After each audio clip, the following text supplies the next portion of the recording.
வணக்கம் மாணவர்களே. இந்த வீடியோவில் 8ஆம் வகுப்பு கணிதம் அலகு 2 அளவைகள் இதில் பயிற்சி 2ல் 1ல் 9ஆம் கணக்கு பார்க்க போகிறோம். என்ன கொடுத்துருக்காங்க பாருங்க. தாமு தனது வீட்டின் தரைப்பகுதியில் 30 சென்டிமீட்டர் பக்க அளவுள்ள சதுர வடிவ ஓட்டினை பதித்துள்ளார். அந்த ஓடானது படத்தில் உள்ளவாறு வடிவமைப்பை பெற்றுள்ளது எனில் அதில் உள்ள வட்டக்கோண பகுதியின் பரப்பளவை காண்க. என்ன கொடுத்துருக்காங்க? தாமு அவருடைய வீட்டோட தரைப்பகுதியில் 30 சென்டிமீட்டர் பக்க அளவுள்ள சதுர வடிவ ஓட ஒட்டி வச்சிருக்காரு. அது என்ன வடிவத்தில் இருக்கு பாருங்க. இங்க இருக்கு பாருங்க. இந்த வடிவத்தில் இருக்கு. இவருடைய பக்க அளவு 30 சென்டிமீட்டர். அப்ப சதுரம் இல்லையா? எல்லா பக்கமும் சமமாக இருக்கும். பாருங்க, இந்த பக்க அளவு தான் இந்த வட்டக்கோண பகுதி இருக்கு பாருங்க. இது ஒரு வட்டக்கோண பகுதி. இந்த கருப்பு டார்க்கா இருக்கு இல்லையா? இது வட்டக்கோண பகுதி. இந்த வட்டக்கோண பகுதியோட ஆரம் தான் என்ன? 30. இந்த சதுரத்தோட பக்க அளவு தான் இந்த வட்டக்கோண பகுதிக்கு ஆரமாக இருக்கும் 30. அதுக்கடுத்து இந்த இடத்துல பாருங்க, கோணம். இதான் என்னது?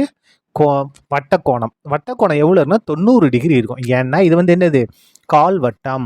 வட்டத்தில் 4ல் 1 பங்கு கால்வாசி தான் இருக்குது. அப்போ இது கால் வட்டம். கால் வட்டம் அப்படின்னா இந்த இடத்துல எத்தனை டிகிரி கோணம் உண்டாகும்? 90 டிகிரி கோணம் உண்டாகும். முழு வட்டம் அப்படின்னா 360 டிகிரி.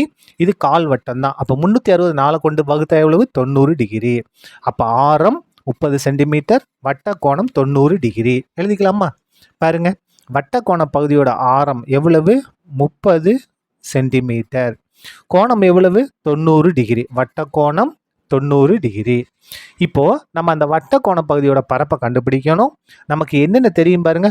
வட்டக்கோணமும் ஆரமும் தெரியும். அப்போ வட்டக்கோண பகுதியோட பரப்புக்கு formula θ/360 degree into pi R square சதுர அலகுகள். இப்போ பாருங்க, ஈக்குவல் டு தீட்டாவோட மதிப்பு 90 பை 360, எந்த மாற்றம் இல்லை, பெருக்கல் பை. பைக்கு பதிலாக என்ன கொடுக்க சொல்லியிருக்காங்க? 3.14. 3.14 பெருக்கல் ஆர். ஆரம் எவ்வளவு? 30 அடுக்கு 2. அடுத்த ஸ்டெப் பாருங்க.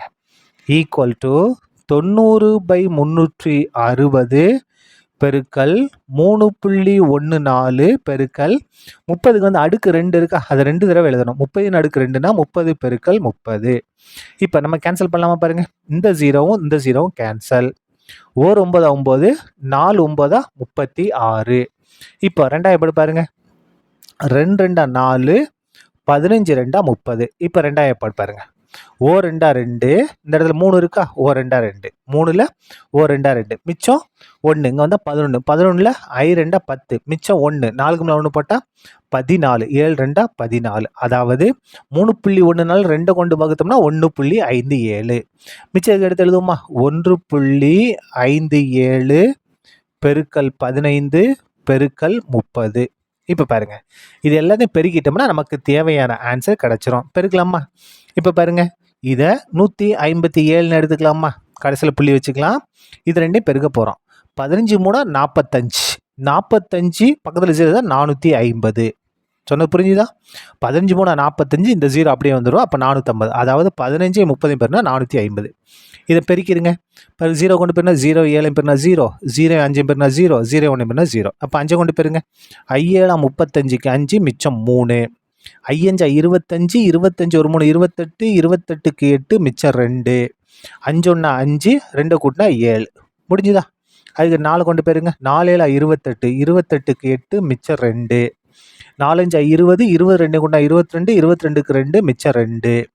4 2 4 1 4, இந்த 2 கூட்டினா 6. கூட்டிடலாமா பாருங்க. என்ன வரும்? இந்த இடத்துல 0 5 8 8 16, 16க்கு 6, மிச்சம் 1. 1ஐயும் 7ஐயும் கூட்டா 8, 8 1 10, 10க்கு 0, மிச்சம் 1 7. அப்போ பாருங்க, எல்லாத்தையும் பெருக்குனா 7 0 6 5 0. புள்ளிக்கு வலது பக்கம் 2 இலக்கம். அப்போ பாருங்க, 2 இலக்கம் தள்ளி நம்ம புள்ளி வச்சிடணும். இந்த இடத்துல புள்ளி ஈக்குவல் டு 706 புள்ளி. நீங்கள் 5 போட்டாலும் சரி, 5 0 போட்டாலும் சரி, ரெண்டும் ஒன்று தான். 706.5நாலும் 706.50 ரெண்டும் ஒன்று தான், சென்டிமீட்டர் ஸ்கொயர். இதுதான் நமக்கு தேவையான வட்டக்கோண பகுதியோட பரப்பு. இதோட இந்த கணக்கு முடிந்தது. நன்றி.